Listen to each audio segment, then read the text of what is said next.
Halo semuanya, kami dari kelompok studi kasus mata kuliah Hidraulika. Dalam video ini, kami akan membahas karakteristik zat cair dan aliran steady dalam sistem perpipaan, lengkap dengan contoh penerapan di dunia nyata. Yuk, simak sampai akhir.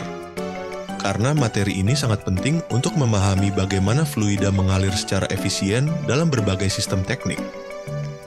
Mulai dari air yang mengalir di rumah hingga sistem pendingin di industri, semuanya bergantung pada satu hal: aliran zat cair dalam sistem perpipaan.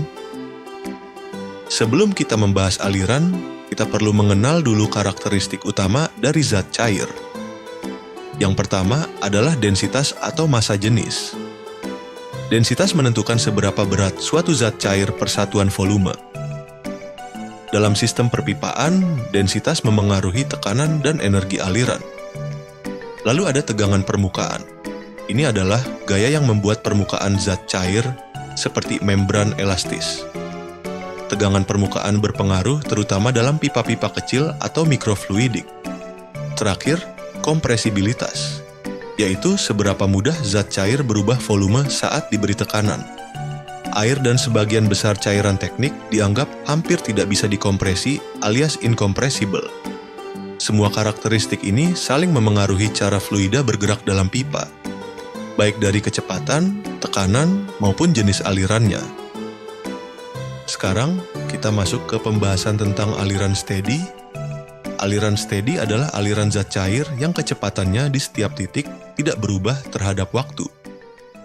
Artinya, aliran stabil dan seragam. Kebalikannya adalah aliran unsteady, di mana kecepatan dan arah aliran bisa berubah-ubah setiap saat. Selanjutnya, mari kita lihat jenis-jenis aliran dalam pipa. Yang pertama, aliran laminar, aliran tenang dan teratur, biasanya terjadi pada kecepatan rendah atau fluida kental. Yang kedua, aliran turbulen, aliran kacau dan berputar-putar, terjadi pada kecepatan tinggi. Dalam sistem perpipaan, kita perlu menganalisis bagaimana fluida mengalir secara kuantitatif. Kita mulai dari persamaan dasar. Pertama, persamaan kontinuitas menyatakan bahwa debit fluida di setiap penampang harus sama, Q sama dengan A per kali V. Jika luas pipa mengecil, maka kecepatan fluida akan meningkat. Selanjutnya, persamaan Bernoulli menghubungkan energi tekanan, ketinggian, dan kecepatan dalam aliran ideal. Dalam kenyataannya, ada kehilangan energi, head loss, akibat gesekan. Nah, disinilah persamaan Darcy-Weisbach digunakan untuk menghitung head loss. Sebagai contoh, untuk pipa sepanjang 10 meter, diameter 0,1 meter, dan kecepatan aliran 2 meter per detik, kita bisa hitung energi yang hilang akibat gesekan.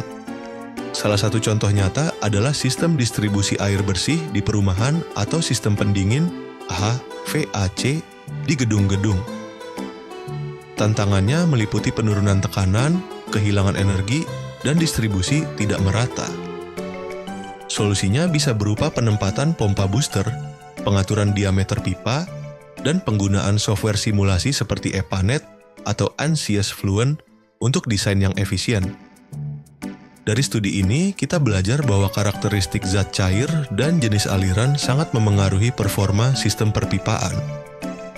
Dengan menggunakan persamaan hidraulik seperti Bernoulli dan Darcy-Weisbach, kita bisa menganalisis dan mengoptimalkan sistem perpipaan dengan lebih tepat. Rekomendasi kami, lakukan desain pipa dengan mempertimbangkan jenis aliran, gunakan diameter pipa yang sesuai, dan pertimbangkan simulasi untuk efisiensi maksimum. Selain itu, perawatan rutin juga penting agar sistem tetap bekerja optimal dalam jangka panjang. Sekian video dari kami, semoga bermanfaat dan sampai jumpa.